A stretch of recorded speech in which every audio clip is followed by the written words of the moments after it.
Você já acordou e não conseguia se mexer? Sentiu um peso esmagador no seu peito.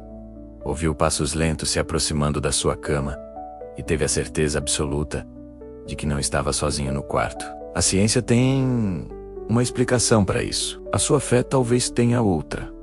Mas e se ambas as explicações estiverem incompletas? E se a verdade for muito mais complexa e perturbadora do que imaginamos? Milhões de pessoas em todo o mundo, sem nunca terem se falado, contam histórias assustadoramente parecidas. A Maria, por exemplo, me escreveu dizendo que acordou de madrugada e viu uma sombra alta e magra parada no canto do quarto, apenas observando. Ela tentava gritar, mas a voz não saía. O João contou que sentia mãos geladas, segurando seus tornozelos com força, enquanto ouvia um sussurro indecifrável bem perto do seu ouvido. Ele tentava rezar, mas as palavras se embaralhavam em sua mente, como se algo estivesse bloqueando seus pensamentos. A sensação de opressão de um mal intencionado ali era inegável.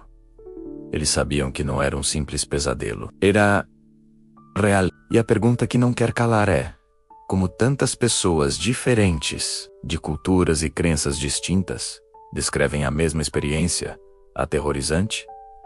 A ciência chama isso de paralisia do sono, e a explicação é até bem lógica. Quando entramos na fase mais profunda do sono, o sono REM, nosso cérebro desliga temporariamente os músculos do corpo. É um mecanismo de segurança para a gente não sair por aí atuando em nossos sonhos. Tipo, socando a parede ou pulando da cama. O problema acontece quando a sua mente acorda antes do seu corpo. Você fica consciente, mas preso, paralisado, e o cérebro, ainda nesse estado entre o sonho e a vigília, pode projetar alucinações. Ele cria imagens, sons e sensações que parecem 100% reais. Faz sentido, não é?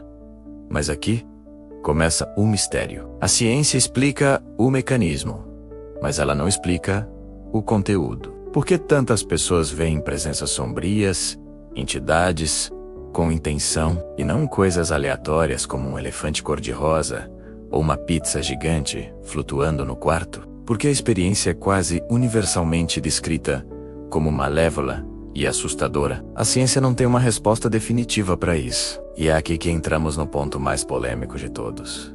O ponto que muita gente tem medo de discutir. Se a paralisia do sono fosse apenas uma falha aleatória do cérebro, as alucinações não deveriam ser, bem, aleatórias? Por que então diferentes culturas ao redor do mundo, ao longo de séculos, descrevem entidades muito coerentes, com comportamentos e intenções claras, durante esses episódios? No cristianismo, muitos associam essa experiência a demônios ou ataques espirituais. No islamismo, falam dos djinns, seres que habitam uma dimensão paralela e podem interagir com os humanos. Em várias culturas orientais, são vistos como espíritos opressores ou fantasmas famintos. As descrições mudam de nome, mas a essência é a mesma. Uma entidade consciente que se aproveita da sua vulnerabilidade. Isso nos leva a uma pergunta de impacto.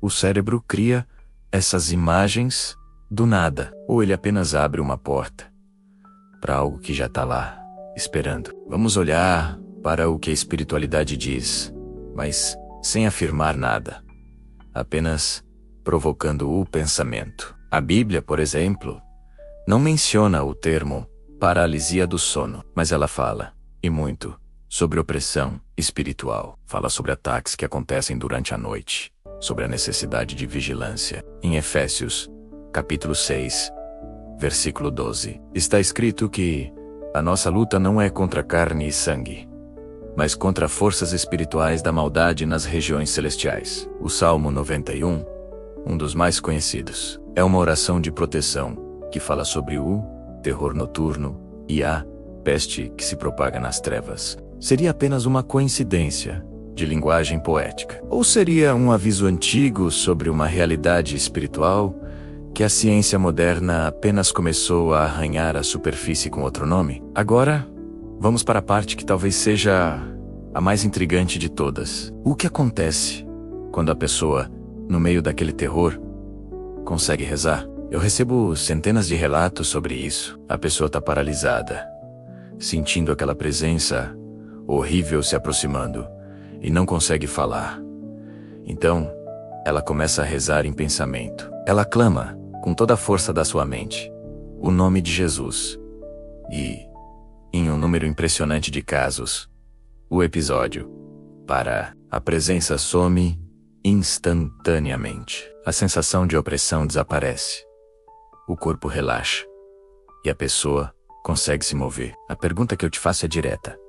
Se isso fosse apenas um erro neurológico, uma falha química no cérebro, por que um ato de fé, como uma oração mental, mudaria o desfecho de forma tão abrupta e definitiva? Como a invocação de um nome específico poderia consertar uma pane biológica? Então, qual é o alerta final? Não é para te deixar com medo, mas para te dar ferramentas. A ciência nos ajuda a entender o mecanismo, a importância de dormir bem, evitar estresse, não dormir de barriga para cima. Isso tudo é válido e ajuda a diminuir a frequência dos episódios. Ignorar o seu corpo e a sua saúde é um erro, mas ignorar a dimensão espiritual pode ser perigoso. A ciência cuida do hardware, do seu cérebro e do seu corpo. A fé protege o software, a sua alma, o seu espírito. Ambas as visões não são inimigas.